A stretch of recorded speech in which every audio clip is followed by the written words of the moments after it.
Okay, folks, let's start another week here in Central Louisiana with the view from Alexandria, Texas Street, our satellite broadcasting tower cam in that direction. Looking around, we're seeing a little bit of haziness and a few buildups in the clouds.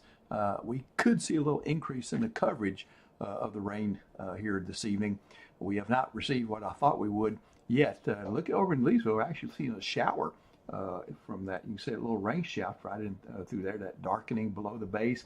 And the clouds have developed to the point where they're big enough to produce rain, and so that's new. And if you haven't received rain yet, there's still a chance for you. So I'll be talking about these things: a daily rain chance in the 7-day forecast. The heat will be seasonable, so I don't know if you'll call that reasonable in Louisiana, but that's what we're going to get. And I'll take a look beyond the 7-day as we start the second half of July. Checking out the radar, unfortunately, still some locally heavy rain across portions of Texas. So got a few flash flood warnings out there, or special weather statements for that. In areas to the north, we got a little batch of some showers and thunderstorms that scattered, and a smaller one over across southwest Mississippi. So outflow boundary right here. And so I think what might happen is these outflow boundaries could initiate some additional showers and thunderstorms. And I think it's just going to be kind of maybe a little bit of a later pattern. I had 60% today. We have not received that yet, but the day's not over. That's my old saying. If it doesn't look like my forecast is going to verify, I said the day's not over. So satellite and radar continuing with the little showers and thunderstorms in Texas right in through there. And this is kind of we'll call it the remnant of Chantal, which is heading up the east coast. High pressure and control of the Gulf of Mexico right now, so no tropical development expected down there anytime soon. Let's go beyond this into the local scale. Well, I'll step you through the next couple of days. For this evening, this model indicating there will be an increase in the coverage of showers and thunderstorms, and so if that happens, then if you're going to be out, you might need your umbrella just in case. Now, what's going to happen overnight and in the morning, we settle down with the lack of daytime heating. It'll be just muggy in the morning, and then once we get into the day, additional hit and miss showers and thunderstorms will develop with a preference toward the later afternoon and into the evening. And I'll be honest with you, this model is not indicating as much as I'm forecasting for tomorrow either, so I guess we'll see who's right. And you see afterwards, though, after 8 o'clock, we see some action going on there. Back to some humidity Wednesday morning, but seasonable temperatures. And then for the rest of the forecast, I'll have that 7-day in just a bit. So post-tropical cyclone Chantal, the National Hurricane Center has issued its last advisory on that. Maximum winds about 25 miles per hour, and you can see it is moving northeastward along the east coast there.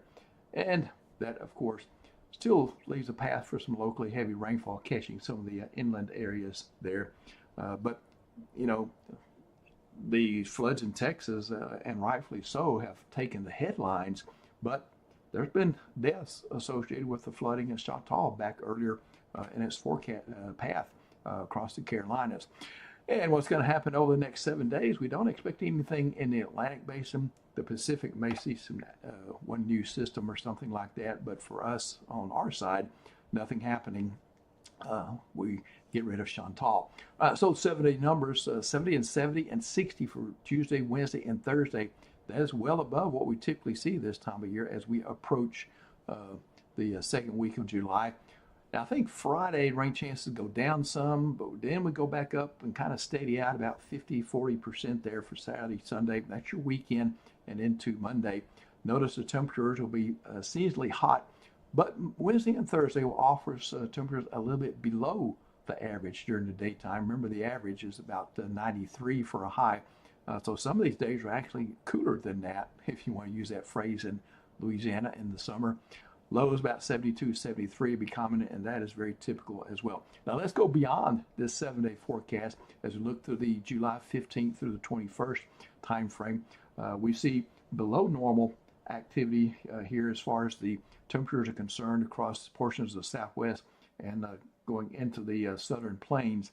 We're a little bit above normal during that time frame. And what is normal for us? 73 low, 93 high. Remember, this is after the 7-day. So the 7-day I just showed you, the next one may be a little bit hotter than that one. There's going to be a large area across the northeastern part of the country expected to be above normal in temperatures, as well as much of the northwest above normal as well. Precipitation, rainfall outlook. Normally you'll see about an inch here in central Louisiana.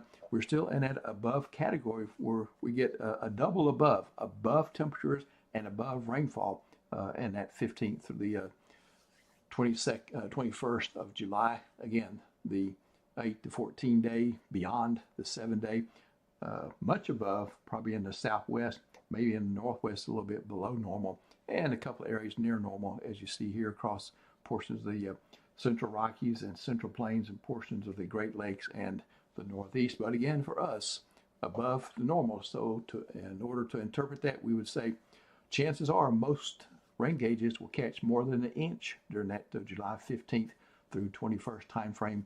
And I know I need it. The past couple of weeks, I haven't had much at my house. All right, thanks for your support for SenLive Weather. Nick Miklas will be around somewhere tomorrow, maybe in the Gulf fishing, but I'll be around writing in the forecast, and I'll do a stream about this time for tomorrow. Take care, and thank you for your support for SenLive Weather.